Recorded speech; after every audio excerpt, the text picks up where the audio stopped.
চলে যাচ্ছে, তখন আমাদের রাজ্যের ঋণের পরিমাণ ছিল 1,91,000 কোটি টাকা।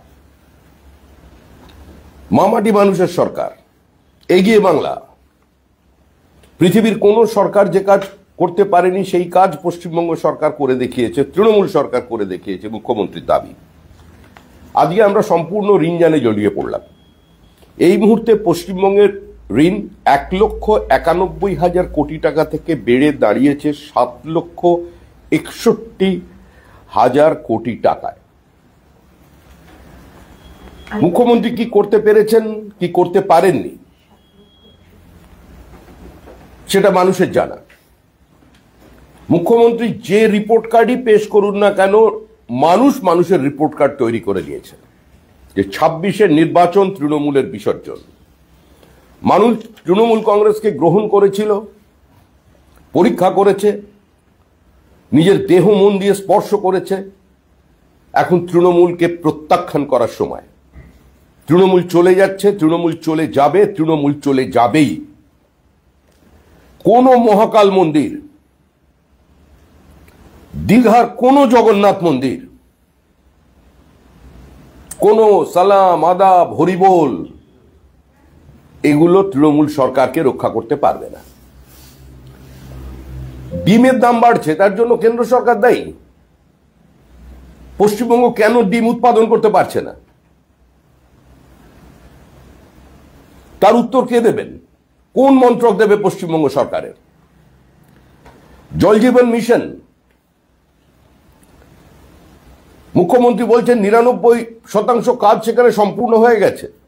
আর গতকালই সাগরিকা ঘোষের প্রশ্নের উত্তরে সংশ্লিষ্ট মন্ত্রক থেকে জানানো হয়েছে কেন্দ্র সরকার রাজ্য সরকারকে যে টাকা দিয়েছে সেই টাকা রাজ্য সরকার খরচ করতে পারছে না।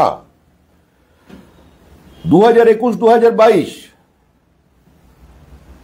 6,998.79 কোটি টাকা রাজ্য সরকার খরচা করেছে, 1,404 কোটি টাকা। 2022-23 কেন্দ্রীয় সরকারের বরাদ্দ 6,180,025 টাকা, কেন্দ্র সরকার 6,180 কোটি টাকা, আর রাজ্য সরকার খরচা করছে প্রায় অর্ধেক, 3,090 কোটি টাকা। 2024-25 জল জীবন মিশন কেন্দ্রের বরাদ্দ প্রায় 50 কোটি টাকা, রাজ্য সরকার খরচা করছে 2,524 কোটি টাকা, 0.99, মানে অর্ধেক। জল জীবন মিশনের টাকা খরচা করতে পারছেন না। মুখ্যমন্ত্রী বলছেন পথশ্রীতে 60,000 কিলোমিটার রাস্তা নাকি তৈরি হয়ে গেছে। যারা পথশ্রী প্রকল্পে পাথর সাপ্লাই করেছেন, বালি সাপ্লাই করেছেন, ইট সাপ্লাই করেছেন, যে ঠিকাদাররা আছেন তারা পেমেন্ট পাচ্ছেন না। একটা পুরো সাপ্লাই চেন ধ্বংস হয়ে গেছে। ছোট ছোট ব্যবসায়ী যারা এই কাজ করেছেন আজকে তাদের কোনো পেমেন্ট নেই। যারা বিটুমিন সাপ্লাই করেছেন তাদের কোনো পেমেন্ট নেই। গোটা পশ্চিমবঙ্গ স্তব্ধ করে দিয়েছে তৃণমূল সরকার। পরিযায়ী শ্রমিক, মুখ্যমন্ত্রী বলছেন কত লক্ষ মানুষ নাকি উপকৃত হয়েছে, 5,000 টাকা করে অনুদান দিয়েছেন। মুখ্যমন্ত্রী যেদিন ঘোষণা করছেন তার পরের দিনই ট্রেন ভর্তি করে বিভিন্ন পরিযায়ী শ্রমিক যাচ্ছে। এখন একটা নতুন সংখ্যা একজনকে দিয়ে নিয়ে আসা হয়েছে যে মাত্র 22 লক্ষ পরিযায়ী শ্রমিক নাকি পশ্চিমবঙ্গের ভিন রাজ্যে কাজ করছে। এই সংখ্যাটা দ্বিগুণেরও বেশি। বিভিন্ন প্রদেশের মানুষ দেখছেন সর্বত্র আজকে বাঙালি পরিযায়ী শ্রমিকে ভর্তি। বাঙালিদের উপর অত্যাচার। বিজেপি শাসিত রাজ্যে বাঙালি আক্রান্ত, বাঙালি রক্তাক্ত।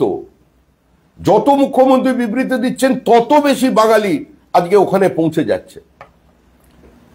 যে পশ্চিমবঙ্গ ধান উৎপাদনে 1 নম্বর ছিল সেই পশ্চিমবঙ্গ আজকে 3 নম্বরে পৌঁছে গেছে। আমাদের উপরে উঠে এসেছে উত্তরপ্রদেশ, তেলেঙ্গানা। আজকে যে Bardhaman district rice bowl of India নামে পরিচিত ছিল, সেই বর্ধমান জেলা থেকে কৃষকরা, যারা জমির মালিক, ছোট ছোট জমির মালিক, সেই কৃষকরা আজকে ধান কাটতে পরিযায়ী শ্রমিক হয়ে ভিন রাজ্যে চলে যাচ্ছে। তার জন্য দায়ী হচ্ছে তৃণমূল কংগ্রেস সরকার। তিনি বলছেন পাট্টা দিয়েছেন, লিগ্যাল স্ট্যাটাস দিচ্ছেন, পাট্টা দিয়ে কাদের পাট্টা দিচ্ছেন? যারা দীর্ঘদিন ধরে যে উদ্বাস্তুরা যেখানে বসেছিলেন তিনি তাদের পাট্টা দিয়েছেন, কিন্তু কত পাট্টা কেড়ে নেওয়া হয়েছে, কত পাট্টার কোনো হদিশ নেই। বিএলওদের কাছে বিভিন্ন সময় জানতে চাওয়া হলে বিএলওদের কাছে কোনো উত্তর নেই। ওয়াকফের সম্পত্তি দখল, দেবোত্তর সম্পত্তি দখল, খাস জমি দখল, ডিবিসির জমি দখল, রেলের জমি দখল, পশ্চিমবঙ্গ রাজ্য সরকারের জমি দখল, মিউনিসিপ্যালিটি কর্পোরেশনের জমিকে কম দামে অন্য লোককে বিক্রি করে দেওয়া, লিজ দেওয়া, এটা তো নিত্য নৈমিত্তিক ব্যাপার পশ্চিমবঙ্গের। এটা মানুষের দৃশ্যমানতায় আছে, প্রত্যেকটা মানুষ এটা জানেন, এর জন্য কোনো রিপোর্ট কার্ড দেওয়ার প্রয়োজন নেই। তৃণমূল সরকার কি করেছে আর তৃণমূল সরকার কি করতে পারে সেটা পশ্চিমবঙ্গের মানুষ বুঝেছেন। এমএসএমই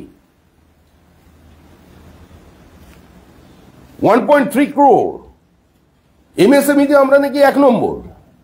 আপনাদের মধ্যে একজনও কেউ আছেন, কোন সাংবাদিক আছেন যারা পশ্চিমবঙ্গ নিবাসী, তারা মুখ্যমন্ত্রীকে কোনোদিন কোন ইন্ডাস্ট্রি শিলান্যাস করতে দেখেছেন? যেখানে কোনো বড় শিল্প নেই, যে রাজ্য থেকে বিনিয়োগ ভিন্ন রাজ্যে চলে যাচ্ছে, আজকে মুখ্যমন্ত্রী বলছেন সে রাজ্যে এমএসএমই বাড়ছে। ইন্সপেক্টরদের কাজে লাগিয়ে বিভিন্ন দোকানদারকে পর্যন্ত এমএসএমইর মধ্যে ঢুকিয়ে দেওয়া হয়েছে। এটা সম্পূর্ণ একটা ফলস রিপোর্ট। এমএসএমই যে আমরা বারবার রাজ্য সরকার দাবি করে আমরা এমএসএমইতে 1 নম্বর, যেগুলো যাকে শিল্পের পর্যায়ে যাদের ফেলা যায় না তাদের পর্যন্ত নাম রেজিস্টার করা আছে। আজকে এটা নিয়ে নতুন সরকার এলে আমরা এটা নিয়ে মানুষের সামনে শ্বেতপত্র প্রকাশ করব যে এমএসএমইতে পশ্চিমবঙ্গের বর্তমান অবস্থা কি আছে। আজকে আমার এক প্রশ্নের উত্তরে 323 পাতার একটা উত্তর দিয়েছে সংশ্লিষ্ট মন্ত্রক। আমরা জানতে চেয়েছিলাম যে কত লিস্টেড কোম্পানি আর কত আনলিস্টেড কোম্পানি পশ্চিমবঙ্গ থেকে ছেড়ে চলে গেছে এবং তাদের মার্কেট ক্যাপিটাল কি আছে। তার উত্তরে 23টা লিস্টেড কোম্পানি এবং 23 পাতা হচ্ছে লিস্টেড কোম্পানির লিস্ট দিয়েছেন, আর এখনো আমি পড়ে উঠতে পারিনি, কালকে এই নিয়ে বিবৃতি দেব। আর আনলিস্টেড কোম্পানির জন্য 200 পাতার একটা তালিকা আমাকে দেয়া হয়েছে। তার মধ্যে থেকে অল্প সময়ের মধ্যে যেগুলো পেয়েছি আপনাদের পড়ে শোনাচ্ছি। সনাতন টেক্সটাইল, মার্কেট ক্যাপিটাল 3,958 কোটি টাকা। নেটওয়েভ টেকনোলজিস, মার্কেট ক্যাপিটাল 18,225 কোটি টাকা। এলিয়েন ইলেকট্রনিক্স 888 কোটি টাকা, 888। এবং আরো অত্যন্ত মজার জিনিস, কালীঘাট, একদম পুরো রয়্যাল বেঙ্গল টাইগারটা যেখানে ঘোরাফেরা করেন একদম সেইখানে, সেই কালীঘাটের একটা কোম্পানি ছিল green panel industry, market capital 3,033 কোটি টাকা। তারাও পশ্চিমবঙ্গ থেকে গুড়গাঁওয়ে চলে গেছে। মানে লটারি আর আবগারি যার উপরে ভিত্তি করে এই সরকারটা চলছে, সেখানে মদ কোম্পানিও চলে গেছে। অ্যাসোসিয়েটেড অ্যালকোহল 1,850 কোটি টাকা মার্কেট ক্যাপিটাল, তারাও এখান থেকে চলে গেছে। আজকে যে অবস্থায় দাঁড়িয়ে রাজ্যের মুখ্যমন্ত্রী পশ্চিমবঙ্গের মানুষের সামনে এই রিপোর্ট কার্ড প্লেস করলেন, এটা মনে রাখা দরকার। শুধু এখানে শ্রমিক পরিযায়ী হয়ে যায়নি, ছাত্রছাত্রীরাও এখন পরিযায়ী, শিল্পপতিরাও এখন পরিযায়ী। যে বাঙালি শিল্পপতি কলকাতায় তার নিজের মূলধনকে জেনারেট করেছিলেন, তিনিও তার সবচেয়ে বড় ফ্যাক্টরি তার কেরিয়ারে তিনি তৈরি করছেন গোয়ায়। এখন ইনভেস্টমেন্ট শুরু হয়ে গেছে উড়িষ্যায় এবং আসামে, সেই কোম্পানি জমি নিচ্ছে। মুখ্যমন্ত্রীর পাশে যারা দাঁড়িয়ে থাকেন, যারা বলেন এত ভালো ইনভেস্টমেন্ট ফ্রেন্ডলি এনভায়রনমেন্টের আগে কোনোদিন ছিল না, মানে বুদ্ধদেব ভট্টাচার্যের পাশে দাঁড়িয়ে যারা বলতেন ডেস্টিনেশন বেঙ্গল, বুদ্ধদেব ভট্টাচার্যকে একজন বলেছিলেন ব্র্যান্ড বুদ্ধ, আজকে তাদের আমলে সমস্ত কিছু অন্য জায়গায় চলে যাচ্ছে। এখন প্রশ্ন হচ্ছে, সিলিকন ভ্যালির কথা বলছেন, সিলিকন ভ্যালিতে তো গরু চড়ছে, গরু, এলিফ্যান্ট গ্রাস হয়ে গেছে সিলিকন ভ্যালিতে। পশ্চিমবঙ্গে যেখানে যেখানে সরকার শিল্প তালুক করবেন বলে জমি নিয়েছিলেন এবং বিভিন্ন সময় বহু কিছুর অফার দিয়েছিলেন, অমিত বাবু যখন আমাদের অর্থমন্ত্রী ছিলেন, মালদা থেকে শুরু করে উত্তরবঙ্গ, দক্ষিণবঙ্গ যেখানে দেখবেন শিল্প তালুকের বাস্তব স্থিতিটা কি, যে ইনভেস্টমেন্ট শিল্প তালুকে যা হয়েছে সেগুলো কি অধিকাংশই এই সিলিকন ভ্যালিতে হয়েছে কেন্দ্রীয় সরকারের বা কেন্দ্রীয় সরকারের অধিগৃহীত কোনো পাবলিক সেক্টরের আজকে সেখানে অফিস তৈরি হয়েছে, আর না হলে কিছু ফরেন ব্যাংকের কিছু অফিস তৈরি হয়েছে, বিপিওতে সেখানে ইনভেস্টমেন্ট এসছে। কিন্তু পশ্চিমবঙ্গে এই মুহূর্তে কোনো বড় শিল্প নেই, এই রাজ্যে বিনিয়োগের পরিস্থিতি নেই, কারণ আমাদের কাছে ল্যান্ড ব্যাংক বলে যেগুলো আছে, জঙ্গলমহলে প্রচুর বন্ধা জমি আছে, সেখানে কোনো রুরাল ইনফ্রাস্ট্রাকচার নেই, আনইন্টারাপ্টেড ওয়াটার সাপ্লাই নেই এবং কোনো আরবান লাইফ নেই। তো স্বাভাবিকভাবে এ রাজ্যে বিনিয়োগ কি করে আসবে যেখানে কোনো আইন শৃঙ্খলা নেই? বিনিয়োগের প্রাথমিক দুটো শর্ত থাকে, একটা হচ্ছে আইন শৃঙ্খলা এবং দ্বিতীয় হচ্ছে judiciary. Lower judiciary is under threat. আজকে বিভিন্ন জেলা আদালতে বিচার হবার সময় সেখানে শাসক দলের যদি কারণ সম্পর্কে বিচার হয়, এক্সটর্শন নিয়ে যদি কেউ প্রথম কথা থানায় যান, পুলিশ কোনো ডায়েরি নেয় না এবং কালক্রম ঘটনাচক্রে যদি তারা আইনের মাধ্যমে শেষ পর্যন্ত মামলাটাকে নিয়ে যেতে পারেন, ঘরের ভেতরে এত লোক ঢুকে যায় যে বিচারপতিও ঠিক মতো তার রায় দিতে পারেন না। বিচারপতিরা তাদের অসহায়তা প্রকাশ করেছেন, বারবার সংবাদ মাধ্যমের সামনে করেছেন। আজকে এই অবস্থায় পশ্চিমবঙ্গের শিল্পের কোনো ভবিষ্যৎ নেই। কিন্তু এই সরকার চলে যাচ্ছে, সরকার চলে যাওয়ার আগে রিপোর্ট কার্ড দিচ্ছেন, কিন্তু মানুষের কাছেও রিপোর্ট কার্ড তৈরি আছে। 40,000 এর চাকরি বিক্রি মানুষ ভোলেনি, মানুষ আরজি কর ভুলে যায়নি, মানুষ আইন শৃঙ্খলার চূড়ান্ত অবনতি ভুলে যায়নি, মানুষ পঞ্চায়েত নির্বাচন, মিউনিসিপ্যালিটি নির্বাচন, কর্পোরেট নির্বাচন ভুলে যায়নি, মানুষ ভোট পরবর্তী হিংসা ভুলে যায়নি, মানুষ কাটমানি ভুলে যায়নি, মানুষ মুখ্যমন্ত্রীর বিভিন্ন সময় বিবৃতি ভুলে যায়নি, মানুষ চিটফান্ড ভুলে যায়নি, মানুষ তৃণমূলের নেতাদের রাতারাতি এই যে সম্পদ বৃদ্ধি ভুলে যায়নি, মানুষ মুর্শিদাবাদ ভুলে যায়নি, মানুষ মহেশতলা ভুলে যায়নি, মানুষ পশ্চিমবঙ্গের রোহিঙ্গাদের ডেকে এনে ভোটার লিস্টে নাম তুলে দেওয়ার কথা ভুলে যায়নি, মানুষ বাংলাদেশি মুসলিম অনুপ্রবেশকারীদের পশ্চিমবঙ্গের আবাস তৈরি করে দেওয়ার কথা ভুলে যায়নি, মানুষ ডেমোগ্রাফি চেঞ্জের কথা ভুলে যায়নি, মানুষ তৃণমূলের ঔদ্ধত্যের কথা ভুলে যায়নি, মানুষ দেখেছে জীবন্ত সংখ্যালঘুকে জীবন্ত পুড়িয়ে মারতে, মানুষ ভুলে যায়নি, মানুষ বকটুই ভোলেনি, মরছে মুসলমান মারছে মুসলমান মানুষ ভোলেনি, মানুষ তৃণমূল কংগ্রেসের কর্মীর হাতে তৃণমূল কংগ্রেস খুন হয়ে যাচ্ছে মানুষ ভোলেনি, মানুষ তপন দত্তের মৃত্যুটাকে ভোলেনি, তপন দত্তের মৃত্যুর ক্ষেত্রে সাপ্লিমেন্টারি চার্জশিট থেকে যেভাবে নাম বাদ দিয়ে দেওয়া হয়েছিল মূল অভিযুক্তদের, তাদের কথা ভোলেনি, মানুষ এটা ভোলেনি যে তৃণমূল কংগ্রেসের পরিবারের কেউ খুন হলে তার প্রাথমিক প্রতিক্রিয়া থাকে আমি সিবিআই এর তদন্ত চাই, আমাদের পুলিশের ওপরে কোনো আস্থা নেই, সিআইডির ওপরে কোনো আস্থা নেই, মানুষ এটা ভুলে যায়নি, মানুষ অম্বিকেশ মহাপাত্রকে ভুলে যায়নি, মানুষ প্রেসিডেন্সি কলেজের সেই ছাত্রীর কথা কি ভরদ্বাজের কথা ভুলে যায়নি, মানুষ তাদের 15 বছরের রিপোর্ট কার্ড তৈরি রেখেছে এবং মানুষ সেই কার্ডের উপরে ভিত্তি করেই এই নির্বাচনে ভোট দিতে যাচ্ছে। আবার আমাদের একটা চ্যালেঞ্জ বিজেপির, এসআইআর বন্ধ করে দিন, ইডি সিবিআই এর দফতরে তালা লাগান, জিএসটি ইনকাম ট্যাক্সকে বলে দিন আর ফার্দার কোনো নোটিশ সার্ভ না করতে। 2025 সালের যদি ভোটার তালিকা নিয়েও তৃণমূল কংগ্রেস নির্বাচন করে, তারপরেও তৃণমূল হারবে, তৃণমূল হারছে এবং তৃণমূলকে কোনো শক্তি রক্ষা করতে পারবে না। এই সমস্ত ডেটা যদি কেন্দ্রীয় সরকারের সঙ্গে রাজ্য সরকার একটা একটা সুসম্পর্কের মধ্যে দিয়ে আজকে যদি মুখ্যমন্ত্রী বিভিন্ন প্রজেক্টগুলোকে বাস্তবায়িত করতেন, কেন্দ্র সরকারের প্রকল্প বলে যদি সেগুলোকে দূরে না সরিয়ে দিতেন, পশ্চিমবঙ্গের প্রান্তিক মানুষ আজকে বঞ্চিত হতো না। কৃষকের আত্মহত্যা মানুষ ভোলেনি, আলু চাষিরা তাদের দুর্দশার কথা ভোলেনি, আলু চাষিদের আত্মহত্যা সেটা ভোলেনি। পশ্চিমবঙ্গে কৃষক আত্মহত্যা করলে বলা হচ্ছে পারিবারিক কারণে অশান্তিতে আত্মহত্যা করেছে, কেউ বলছেন প্রেমে ব্যর্থ হয়ে আত্মহত্যা করেছে, অন্য পার্টির লোককে খুন করলে কৃষক ঋণের জালে ফেসে গিয়ে তার জন্য আত্মহত্যা করেছেন। এইভাবে কিন্তু মুখ্যমন্ত্রী মানে অন্তত মাছটাকে তো শাক দিয়ে ঢাকার চেষ্টা করছেন, কিন্তু শাকটাকে কি দিয়ে ঢাকতে পারবেন বুঝতে পারছেন না। আমাদের বক্তব্য একটাই, দীর্ঘদিন মুখ্যমন্ত্রী পথ চলেছেন, দীর্ঘ পথ অতিক্রম করে মুখ্যমন্ত্রী ক্লান্ত পরিশ্রান্ত। এই সরকারকে আর টেনে নিয়ে যাওয়া যায় না। তোমারও তো শ্রান্ত হলো মুঠি, অন্যায় হবে না, নাও ছুটি। ধন্যবাদ।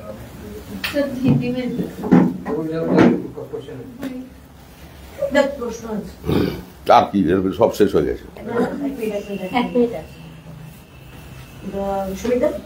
মুখ্যমন্ত্রী বলছেন যে রাজ্য সরকার যেভাবে রাজ্য সরকারের প্রাপ্য টাকা আটকে রেখেছে, সরকার টু সরকার এটা করা উচিত না। এরকম যদি করা হয় তাহলে রাজ্য সরকারকে মানুষের পাশে এসে আবারও বেশি করে দাঁড়াতে হবে। আপনারা শত্রুতা করুন, রাজনৈতিক শত্রুতা করুন, কিন্তু সরকারের সঙ্গে সরকারের কি সম্পর্ক? সারা ভারতবর্ষে কোথাও কোনো রাজ্যের সঙ্গে শত্রুতা নেই, কিন্তু কেন্দ্রীয় সরকার কারো পৈতৃক সম্পত্তি নয়। কেন্দ্রের টাকা মানে সেটা প্রধানমন্ত্রীর ব্যক্তিগত সম্পদ নয়। তিনিও কারোর না কারোর কাছে অ্যান্সারেবল, তাকেও জবাবদিহি করতে হবে, তাকেও সিএজিকে ফেস করতে হয়। কেন্দ্রীয় সরকার কোনোদিন কোনো বৈমাতৃসুলভ আচরণ করেনি। অতীতে কংগ্রেস সরকার যেভাবে চালিয়েছে ইউপিএ সরকার, সেখানে অকংগ্রেসী রাজ্যগুলোর সঙ্গে কি ব্যবহার করা হয়েছিল সেটা প্রত্যেকে জানে। পশ্চিমবঙ্গ সেক্ষেত্রে বঞ্চিত হয়েছিল, একথা অস্বীকার করবার কোথাও কোনো জায়গা নেই। আজ যে বিকাশ ভট্টাচার্য এবং তৃণমূল কংগ্রেস কলকাতায় ঝগড়া করে সেখানে হাতে হাত ধরে ওয়াকআউট করছেন, আজকে তাদের জমানায় কংগ্রেস কি করেছে, কংগ্রেসের কি আচরণ ছিল সেটা প্রত্যেকের জানা। এখন আমাদের সরকারের অবস্থান অত্যন্ত স্পষ্ট। রাজ্য সরকারকে টাকা নিলে তার হিসাব দিতে হবে। এই সরকার টাকা দিলে সেটা খরচা করতে পারে না, আর খরচা করলে সেটার হিসাব দিতে পারে না। এই সরকারের স্লোগান একটাই, যে টাকা নেওয়া আমার অধিকারের মধ্যে পড়ে, কিন্তু হিসাব দেওয়াটা আমার অভ্যাসের মধ্যে পড়ে না। সবিতা, সোনালী খাতুন যাকে নিয়ে বারবার করে আলোচনা হচ্ছে, তাকে জামিন দিয়েছে বাংলাদেশের কোর্ট। সেই অবস্থায় দাঁড়িয়ে সোনালী খাতুনকে কি এখনো বাংলায় ফিরতে পারেনি? মানবিকতার খাতিরেও কি? মানবিকতার খাতির তো অনেক আছে। সোনালী খাতুন মানবিকতা শুধুমাত্র সোনালী খাতুনের ক্ষেত্রে কেন, সোনালী খাতুনের বিষয়টাও মানবিক মুখ নিয়ে দেখার দরকার। কিন্তু একটা সোনালী খাতুন নিয়ে এত মাথা ব্যথা কেন? তো লক্ষ লক্ষ সোনালী খাতুনরা টিনা মিনা ডিগার নামে এই গুড়গাঁয়ে ছিল, নয়ডায় ছিল, সব খালি। কলকাতা সেক্টর 5, রাজারহাট খালি। লক্ষ লক্ষ সোনালী খাতুন আছে, পশ্চিমবঙ্গের মাটিতে ভোটার লিস্টে নাম ঢুকে আছে।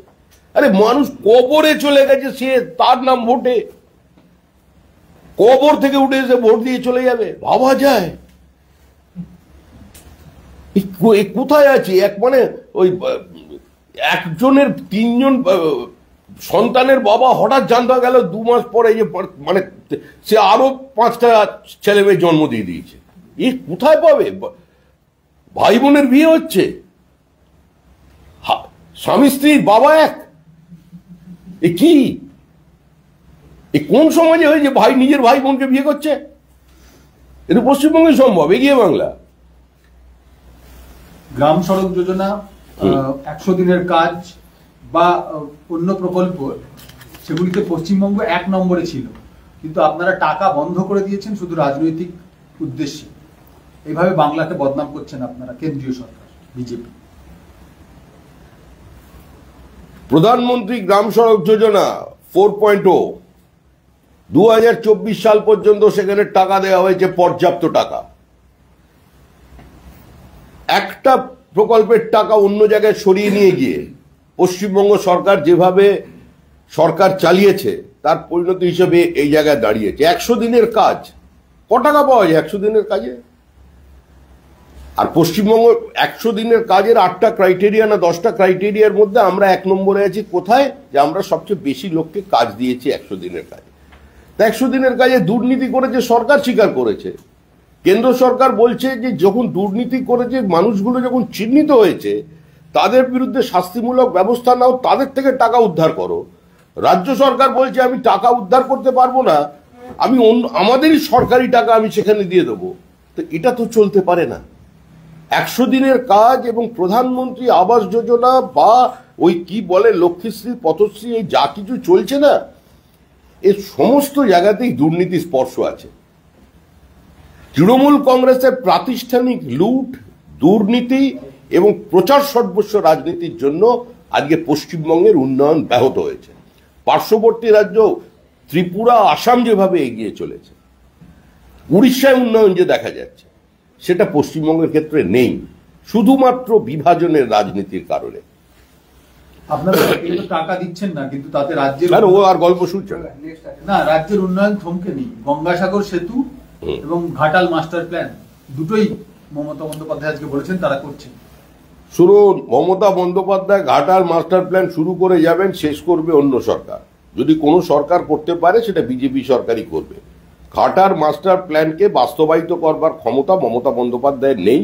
15 বছর পরে মনে পড়েছে ঘাটাল মাস্টার প্ল্যানের কথা। মানুষ ভূঁইয়াকেও যদি একটু দায়িত্ব দিয়ে দিতেন, উনি কেন্দ্র সরকারের সঙ্গে সহযোগিতা করে কিছু করতেন, কারণ কেলেঘাই কপালেশ্বরী নিয়ে মানুষ ভূঁইয়া সারা জীবন লড়াই করে গেছেন, ওনাকেও যদি দায়িত্বটা দিতেন উনি কিছু করতে পারতেন। দাদা, গতকাল সিইও দপ্তর থেকে ইস্যু করা হয়েছে ডিইওদের জন্য, বিরোধের জন্য, এবং বলা হয়েছে কি যে ফর্মগুলো তারা নিচ্ছেন সেটা আপলোড করতে হবে ওয়েবসাইটে, এবং ইচ্ছাকৃত যদি কোনো ভুল করে বিএলও সেক্ষেত্রে তাদের বিরুদ্ধে ব্যবস্থা নেবে সিইও দপ্তর। সিইও দপ্তর বিএলওদের বিরুদ্ধে ব্যবস্থা নেই, কিন্তু কোন পরিস্থিতিতে বিএলওদের ফলস ডকুমেন্ট আপলোড করা হচ্ছে সেই পরিস্থিতিটাও নির্বাচন কমিশনের খতিয়ে দেখা দরকার। আরে বিএলও তো সরকারি কর্মচারী, সাধারণ মানুষ, তাকে গান পয়েন্টে রেখে মৃত ব্যক্তির নাম তাকে আপলোড করতে বলা হচ্ছে, ভুল ডকুমেন্ট তাকে দেওয়া হচ্ছে, তো সে কি করবে? তাকে তো বাঁচতে হবে। একজন মহিলা প্রতিবাদ করেছিলেন, তার স্বামীর ওপরে প্রাণঘাতী হামলা হয়েছে মালদায়, বিএলওকে, সেই মহিলাকে পর্যন্ত মারধর করা হয়েছে। করুণ পরিস্থিতির মধ্যে আজকে বিএলওদের ওপর কাজ চলছে। আমরা বারবার এই কথাটা বলছি যে বিএলওদের সুরক্ষার সম্পূর্ণ দায়িত্ব নির্বাচন কমিশনের। তাদের সুরক্ষা নির্বাচন কমিশনকে দিতে হবে, কারণ এটা নির্বাচন কমিশনের কাজ, এটা কোনো সরকারের কাজ নয়। এটা সাংবিধানিক সংস্থা এখানে কাজ করছে, এখানে কোনো রাজনীতির ব্যাপার নেই। রাজনৈতিক দল সেখানে সহযোগিতা করছে, তো আজকে তাদের দায়িত্ব নিতে হবে। এবং একই সঙ্গে যে বিএলওরা বা অধিকাংশ জায়গায় যাদের অঙ্গনওয়াড়ি কর্মী বা অস্থায়ী কর্মচারীরা যারা তৃণমূলের হয়ে এই কাজ করে চলেছেন, তাদের গ্রেপ্তার করতে হবে। দাদা, অন্য কোশ্চেন হচ্ছে, রোহিঙ্গিয়া 5 জন ধরেছিল দিল্লি পুলিশ, তারা উধাও হয়ে গেছে। এখন তাদের হয়ে জনস্বার্থ মামলা হয়েছিল সুপ্রিম কোর্টে, তাদেরকে কেন হেনস্থা করা হচ্ছে?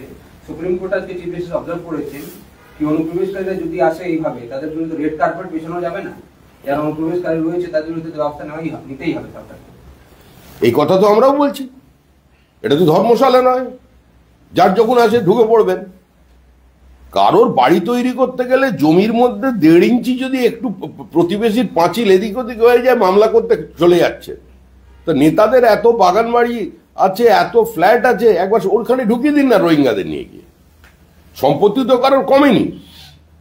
তৃণমূল কংগ্রেসের যারা মন্ত্রী হয়েছেন তারা ঘোষিত ইনকাম ট্যাক্সের যে ডিক্লারেশন আছে তাদের নির্বাচনে বলছে অর্থনীতি সর্বনাশ করে দিয়েছে নরেন্দ্র মোদী, কিন্তু পশ্চিমবঙ্গে দেখা যাচ্ছে তাদের যে বৃদ্ধি, তাদের যে নাম্বার, যত আবাসন তারা তৈরি বানিয়েছে, নিজের নামে ডিক্লেয়ার করছেন, থাকার তো জায়গা নেই। অনেকেরই 1-2 ছেলে মেয়ে, তাও পশ্চিমবঙ্গে পড়াশোনা করে না, অন্য জায়গায় চলে গেছে, ওখানে রেখে দিন রোহিঙ্গাদের।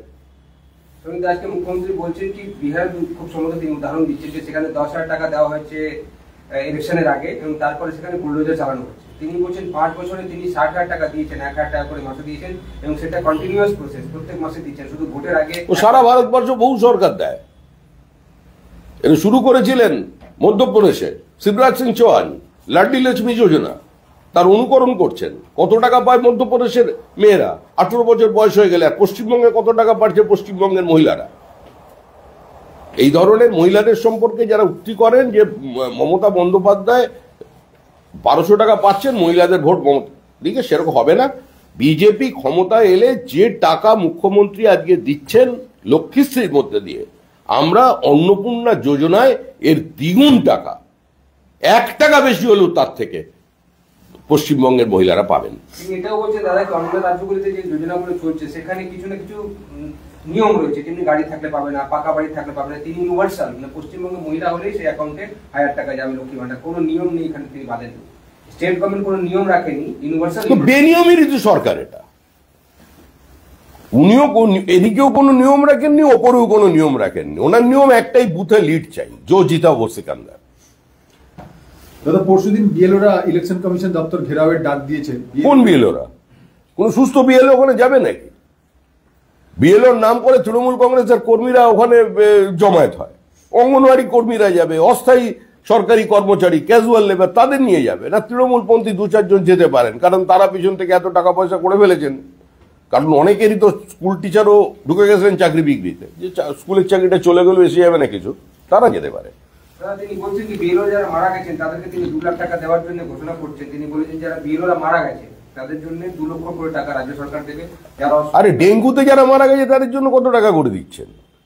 সাপের কামড়ে যারা মারা গেছে তাদের জন্য কত টাকা দিচ্ছেন? প্রেমে ব্যর্থ হয়ে যারা গলায় দড়ি দিয়েছে তাদেরও টাকা দিন। মানে ওনার যেগুলো ঘোষিত কর্মসূচি আছে। দাদা হুমায়ুন কবির জানেন আপনি যে তিনি বাবরি মসজিদ করবেন, তিনি হঠাৎ করে আজকে বলেছেন যে এসডিপিও তাকে হুমকি দিচ্ছেন।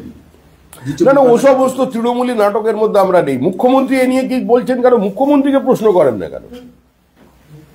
মুখ্যমন্ত্রী বাবরের পক্ষে, আমরা রামের পক্ষে। আমরা বলে তো মন্দির মসজিদের ব্যাপার নয়, একজন বিদেশি আক্রমণকারীর ব্যাপার। পশ্চিমবঙ্গ যে পশ্চিম বাংলাদেশ হতে চলেছে, এখানেও যে বাংলাদেশের মতো ধ্বনি উঠবে, রবীন্দ্রনাথের ছবি জ্বালিয়ে তৃণমূল কংগ্রেসের ছাত্রনেতা সেটাই প্রমাণ করেছে। আর পশ্চিমবঙ্গে বাবরি মসজিদ তৈরি করে দেবার কথা বলে হুমায়ুন কবির সেটাই ঠিক করেছে। এবার পশ্চিমবঙ্গের অন্য যারা মানুষ আছেন তাদের চিন্তা করতে হবে, তারা মুর্শিদাবাদের মতো পরিবেশে থাকবেন, তারা বাবরের সঙ্গে থাকবেন না রামের সঙ্গে থাকবেন, মানুষকে চিন্তা করে নিতে হবে। তবে এই সমস্ত স্লোগান হিম্মত থাকলে করে দেখান, সারা ভারতবর্ষের মানুষ ঝাঁপিয়ে পড়বে। দাদা সিদ্দিকুল্লাহ চৌধুরী বলছেন ওয়াকফ নিয়ে তাদের অনেক চিন্তায় রয়েছেন, তারা কঠিন লড়াই রয়েছে তাদের সামনে ওয়াকফ নিয়ে। তিনি বলছেন সিদ্দিকুল্লাহ চৌধুরী। আরে সিদ্দিকুল্লাহ কার সঙ্গে কঠিন লড়াই করবেন? সিদ্দিকুল্লাহ চৌধুরীকে তো লড়াই করতে গেলে লড়াই করতে হবে তৃণমূল কংগ্রেসের সঙ্গে। সিদ্দিকুল্লাহ চৌধুরীকে তো অনুরাগের ছোঁয়া দিয়ে দিয়েছে রাস্তায় ধরে একবার শাহজাহানরা, গাড়ি তো নিয়ে ভাঙচুর করে দিয়েছে, দুবার হেনস্থা, পানিশমেন্ট পোস্টিং, যে মন্ত্রক উনি পেয়েছেন ওনার সঙ্গে তো লোকবল আছে। কার বিরুদ্ধে লড়াই করবে? সমস্ত walk of property Trinamool Congress দখল করে রেখে দিয়েছে, তার বিরুদ্ধে লড়াই নামুন।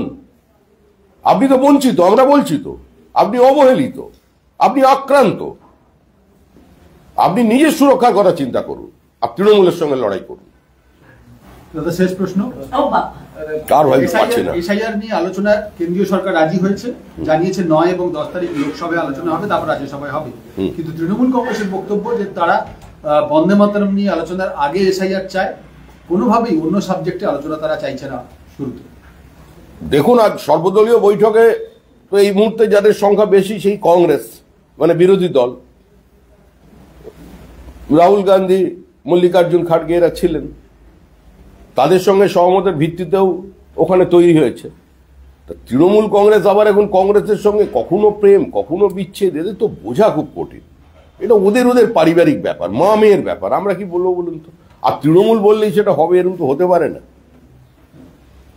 তৃণমূল বিরোধিতাও করবে, দাবিও করবে। আরে আমিও তো আজকে 267 নোটিশ দিয়েছি যে বিএলওদের এই দুরবস্থা কেন পশ্চিমবঙ্গে, কেন তাদের পঞ্চায়েত অফিসে তুলে নিয়ে গিয়ে, ক্লাব ঘরে নিয়ে গিয়ে, বা বিভিন্ন জায়গায় তৃণমূল অফিসে নিয়ে গিয়ে সেখানে আপলোড করাতে হচ্ছে। আজকে আমাদেরও বক্তব্য, আমরা তো আলোচনা চাই, এসআইআর নিয়ে আলোচনা হোক। এই যে কবর থেকে ভোটার উঠে আসছে এটা দেখতে হবে, ফাঁকা জমিতে ভোটার, ফাঁকা প্লটে ভোটার, একজনের নাম 8 জায়গায়। গণতন্ত্রের প্রতি এই যে প্রবল আস্থা পশ্চিমবঙ্গের মানুষের, এটা ভাবা যায় না। একজন মানুষ 8 জায়গায় নাম তুলে রেখেছেন, মানে প্রত্যেক জায়গায় যদি 3 দফা 8 দফা নির্বাচন হয়ে যায় বা 4 দফা নির্বাচন হয়ে যায়, 5টা করে নাম তোলা, মানে প্রত্যেক জায়গায় প্রেম বিতরণ করবে, একটু একটু একটু করে দিতে দিতে চলে যাবে।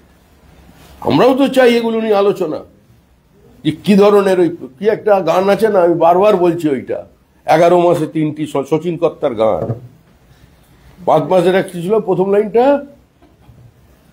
তাদের গায়ে চাঁদ লেগেছে? না না না, 9 মাসে তার গর্ভ হলো, 11 মাসে 3টি সন্তান আমরা ভেবে করবো। তাদের গায়ে চাঁদ লেগেছে। তো এই তো মানেই এখানে 3 মাসের মধ্যে 5টা ছেলের জন্ম দেওয়া, এরকম তেজি বাবা মানে বাবা খুব মুশকিল। এটা করে দিয়েছে তৃণমূল। सर हिंदी में करना হয় না। ममता ने रिपोर्ट कार्ड पेश किया है, उसको हिंदी में थोड़ा